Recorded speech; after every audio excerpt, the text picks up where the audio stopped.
Hi guys, വളരെ എളുപ്പത്തിൽ തയ്യാറാക്കാൻ പറ്റിയ ഒരു തക്കാളി ചമ്മന്തിയുടെ റെസിപ്പിയുമായിട്ടാണ് ഇന്ന് ഞാൻ വന്നേക്കണത്. ഉള്ളിയോ സവാളയോ ഒന്നും അരിഞ്ഞ് മെനക്കെടണ്ട കേട്ടോ ഈ ചമ്മന്തി ഉണ്ടാക്കാനായിട്ട്.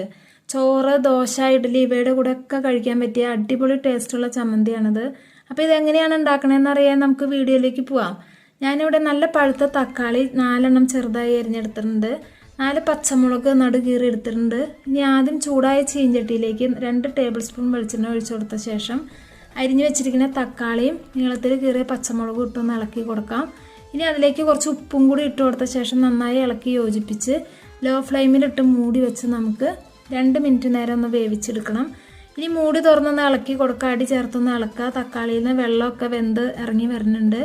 നന്നായി വെന്തുടയണോട്ടെ ഈ തക്കാളി, പച്ചമുളകും തക്കാളി നന്നായി ഉടഞ്ഞ് വരണം. അപ്പോൾ വീണ്ടും ഞാൻ മൂടി വെച്ചു. അപ്പോൾ 2 മിനിറ്റിന് ശേഷം ഞാൻ വീണ്ടും മൂടി തുറന്ന് നന്നായി ഇളക്കി കൊടുത്തിട്ടുണ്ട്. അതിൻ്റെ വെള്ളമൊക്കെ വറ്റി എണ്ണ തെളിഞ്ഞ് തക്കാളിയൊക്കെ വെന്ത് വരുന്നുണ്ട്. അപ്പോൾ ചട്ടകം കൊണ്ട് പച്ചമുളകും തക്കാളിയൊക്കെ ഒന്ന് നന്നായി ഉടച്ചു കൊടുക്കുക. ഇനി വീണ്ടും നന്നായി ഇളക്കി യോജിപ്പിച്ച് ഒന്നും കൂടി മൂടി വെച്ച് വേവിക്കുക. അങ്ങനെ ഞാനൊരു 3-4 വട്ടം ഇങ്ങനെ മൂടി തുറന്നും ഇളക്കിയും വേവിച്ചെടുത്തതാട്ടത്. അപ്പോൾ ചെറുതായിട്ടൊന്ന് അടി കത്തിയിട്ടുണ്ട്. തക്കാളിയൊന്നും കത്തിയിട്ടില്ല കേട്ടോ, കുഴപ്പമില്ല. നമ്മൾ ലോ ഫ്ലെയിമിൽ വെച്ചിട്ടും അത് അടി പിടിച്ചിട്ടുണ്ട്. അപ്പോൾ ഒന്നും കൂടി നമുക്ക് ആ ചട്ടകം കൊണ്ടൊക്കെ ഒന്ന് നന്നായി ഉടച്ചു കൊടുത്തതിന് ശേഷം ആ ചമ്മന്തിക്ക് എരിവുണ്ടോയെന്നൊന്ന് നോക്കാം. കാരണം നമ്മൾ 4 പച്ചമുളക് അതിൽ ചേർത്തിട്ടുണ്ടല്ലോ. മുളക് പൊടി എന്തായാലും ചേർക്കണം. അപ്പോൾ എരിവിനനുസരിച്ചിട്ടുള്ള മുളക് പൊടി ഒരു 3/4 ടീസ്പൂൺ ഞാൻ ചേർത്ത് കൊടുത്തിട്ടുണ്ട്. ഉപ്പും ഒക്കെ പാകാണോ എന്ന് നോക്കി നമുക്കൊരു 2 മിനിറ്റ് നേരം ഒന്ന് മുളക് പൊടി ഇട്ട ശേഷം വഴറ്റി കൊടുക്കുക.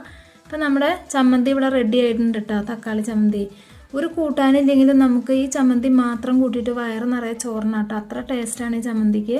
അപ്പോൾ വേറെ കറികളുണ്ടെങ്കിൽ അതിൻ്റെ കൂടെ ഒരു ചമ്മന്തിയായിട്ടും ഇത് ഉപയോഗിക്കാം കേട്ടോ. അപ്പോൾ എല്ലാവരും ഇത് ട്രൈ ചെയ്ത് നോക്കിയിട്ട് അഭിപ്രായം പറയണം. ലൈക്കും ഷെയറും സബ്സ്ക്രൈബും ചെയ്യാനും മടിക്കരുത്. അപ്പോൾ അടുത്ത വീഡിയോയുമായി ഞാൻ ഇനിയും വരാം കേട്ടോ. അതുവരേക്കും ബൈ.